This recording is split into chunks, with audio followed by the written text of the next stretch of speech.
When you think of the world's #1 superpower, you think of the United States, right? It just seems like a fact of life.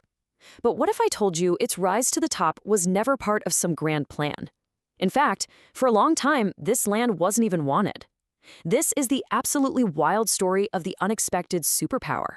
So that's the big question we're tackling here. How in the world did a continent that was basically ignored for 100 years turn into the global leader we see today?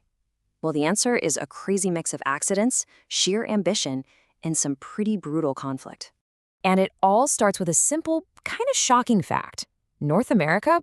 Well, nobody really wanted it. It was basically the consolation prize of exploration. Let's get one thing straight. Christopher Columbus was not looking for America. He was trying to find a high-speed trade route to Asia for all those valuable spices. When he bumped into the Caribbean, he honestly thought he was somewhere near India. That's why he called the native people Indians. He found a little gold, sure, but not the golden ticket he was really after. So, to keep these two Catholic superpowers from going to war over all this new land, they did what you do. They asked the Pope to settle it. And he literally just drew a line down a map. This one simple line had enormous consequences. It basically told Portugal to focus on Africa and the East while giving Spain the green light to go wild in the Americas. And this is a huge fork in the road. Spain headed south, and what did they find? The Aztec and Incan empires, sitting on mountains of gold and silver. It was a jackpot. North America, on the other hand, it looked kind of empty. So while Spain was conquering existing empires, countries like England and France were left with what they saw as the leftovers, these useless lands up here. And that forced them to build a totally different kind of society, one based not on plunder, but on pure survival and building something new from scratch. But here's the thing about those scrappy settlements. They weren't going to stay that way for long.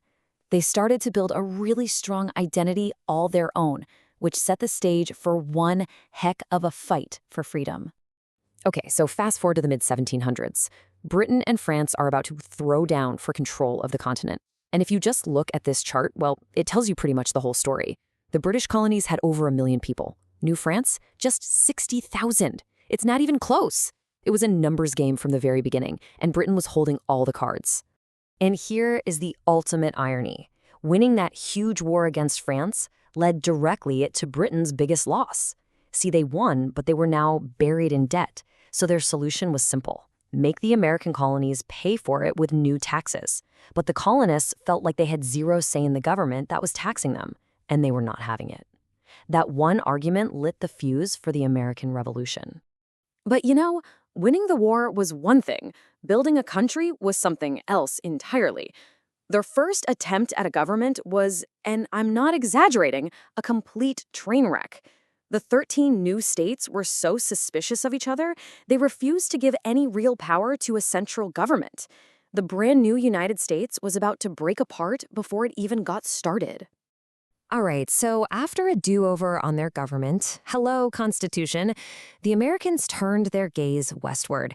And this is where things get huge. I mean, literally. The first giant leap forward came from the last person you'd expect, Napoleon Bonaparte. He was busy trying to conquer Europe and needed cash fast, but he was also playing 4D chess.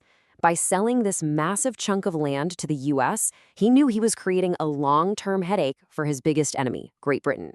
He was building a rival. And the price tag? Get this, $15 million. That's it. We're talking pennies an acre. The United States literally doubled its size with a stroke of a pen. It's got to be the best real estate deal in all of human history. And wouldn't you know it, about 45 years later, it's like déjà vu. After a war with Mexico, the U.S. gets another massive piece of land, what would become California and the Southwest, for, you guessed it, the exact same price, $15 million. I mean, just look at this timeline. The speed is absolutely breathtaking. In the span of a single lifetime, the United States went from a bunch of states clinging to the Atlantic coast to a true continental power, stretching from one ocean to the other. But all of this incredible growth was built on a cracked foundation, a deep, dark flaw that was about to tear the whole project apart. You see, the nation was really two different countries pretending to be one. In the industrial North, slavery was illegal, and more people saw it as a profound evil. But in the agricultural South, their entire economy, their whole way of life was built on the backs of enslaved people. There was just no middle ground here. These two worldviews could not exist in the same country. The election of Abraham Lincoln, who was against expanding slavery, was the final straw. The Southern states decided they were out. They seceded, and it kicked off the deadliest war in American history. In the end, the North's industrial power was just too much. The country was forced back together, and millions of enslaved people were finally freed. Coming out of that horrible war, the United States was a different beast entirely. It was unified, it was industrializing at a jaw-dropping pace, and it was ready to step onto the world stage and show everybody what it was made of. And one of the first signs of this new confidence? Just 2 years after the Civil War, they buy Alaska from Russia. A lot of people at the time thought it was a huge joke. They called it Seward's Folly, this giant frozen wasteland. But it was a clear signal of America's growing ambitions. Then, at the tail end of the century, America went to war with Spain. It was a quick, decisive fight, and when the dust settled, the old Spanish Empire was toast, and the U.S. suddenly found itself in control of Cuba, Puerto Rico, and the Philippines. America was now officially an imperial power. And if you want to understand the sheer audacity of America at this point, just look at the story of the Panama Canal. President Teddy Roosevelt wanted a canal, period. He tries to make a deal with Colombia, which controlled Panama. Colombia backs out. So what does Roosevelt do? He just supports a Panamanian revolution. Suddenly there's a new country, Panama, and wouldn't you know it, they're more than happy to give the U.S. the rights to build the canal. It's just unbelievable. So let's take a snapshot. It's 1914, right on the edge of World War I. The United States now has the second biggest navy on the entire planet, and it has the Panama Canal, which lets that navy zip between two oceans. The once ignored continent was now, without a doubt, a true world power. So there you have it. From an accidental discovery to the global superpower in just a few centuries. It is one of the most stunning and rapid rises to power in all of history. And it really leaves you with a big question.